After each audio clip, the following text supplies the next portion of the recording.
Hi hello అండి అందరికీ నమస్కారం అండి ఫ్రెండ్స్. మన వీడియోలోనే టాపిక్ వచ్చేసి కాంట్రాక్ట్ అవుట్సోర్సింగ్ ఉద్యోగులకు సంబంధించిన మరొక ముఖ్యమైన అప్డేట్ అయితే రావడం జరిగిందండి. అయితే ఇందుకు సంబంధించిన పూర్తి వివరాలైతే మన వీడియోలో తెలుసుకుందామండి. వీడియో మాత్రం పూర్తి వరకు చూడండి ఫ్రెండ్స్, అప్పుడే మనకి పూర్తి సమాచారం అయితే తెలుస్తుంది. అలాగే ఒక లైక్ చేసి ఇలాంటి ముఖ్యమైన అప్డేట్స్ కోసం ఇప్పుడే మన ఛానల్ని సబ్స్క్రైబ్ అయితే చేసి ఫాలో చేయండి ఫ్రెండ్స్.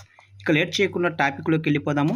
ఇక జూలై 1న సగం మంది కాంట్రాక్ట్ అవుట్సోర్సింగ్ ఉద్యోగులకు మాత్రమే జీతాలు చెల్లించడంపై సీఎం రేవంత్ రెడ్డి తీవ్ర ఆగ్రహంగా ఉన్నట్లు తెలుస్తుంది. ఆలస్యానికి గల కారణమైన వివిధ శాఖల సెక్రటరీలు, హెచ్ఓడీలకు మెమోలు ఇవ్వాలని సీఎస్ను ఆదేశించినట్లు విశ్వసనీయ వర్గాల ద్వారా తెలిసింది.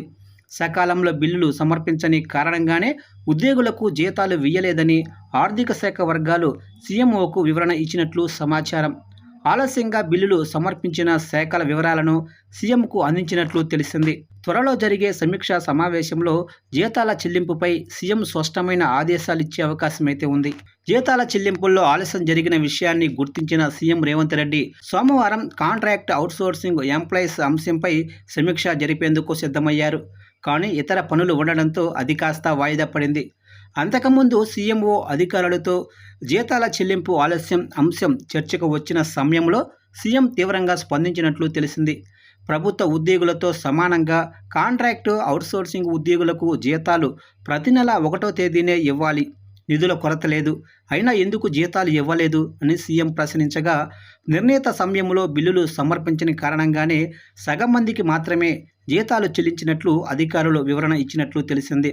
దీంతో సీరియస్ అయిన సీఎం నిర్ణీత సమయంలో బిల్లులు సమర్పించని సెక్రటరీలు, హెచ్ఓడీలను గుర్తించి వారికి మెమోలు ఇవ్వాలని సీఎస్ను ఆదేశించినట్లు తెలిసింది.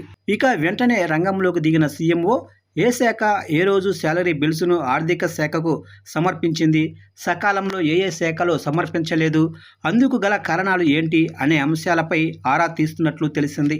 ఇక జూలై 1 నుంచి రెగ్యులర్ ఉద్యోగుల తరహాలోనే ప్రతి నెల 1వ తేదీన కాంట్రాక్ట్ అవుట్సోర్సింగ్ ఎంప్లాయీస్కు జీతాలు చెల్లించేందుకు ఏర్పాట్లు చేసుకోవాలని సీఎం రేవంత్ రెడ్డి అధికారులను ఆదేశించారు. దీంతో జూన్ జీతాల బిల్లును జూన్ 25 లోపు తమకు పంపాలంటూ ఆర్థిక శాఖ అన్ని శాఖలకు సర్క్యులర్ జారీ చేసింది. కానీ కొన్ని శాఖలు మాత్రమే నిర్ణీత సమయంలో జీతాలకు సంబంధించిన బిల్లులను ఆర్థిక శాఖకు పంపాయి. దీంతో దాదాపు 5 లక్షల మంది కాంట్రాక్టు అవుట్సోర్సింగ్ ఎంప్లాయీస్లో కేవలం 2.70 లక్షల మందికి మాత్రమే ఈ నెల 1వ తేదీన జీతాలైతే అందాయి.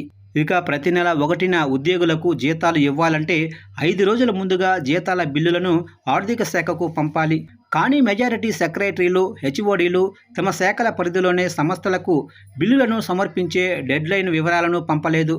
దీంతో సగం మందికి మాత్రమే జీతాలు సకాలంలో చెల్లించారు. మిగతా సగం మంది జీతాల బిల్లులను ఆర్థిక శాఖకు పంపలేదు. ఇప్పటి వరకు కొన్ని శాఖలు తమ పరిధిలో పనిచేస్తున్న ఎంప్లాయీస్ బిల్లులను ఆర్థిక శాఖకు సమర్పించలేదు.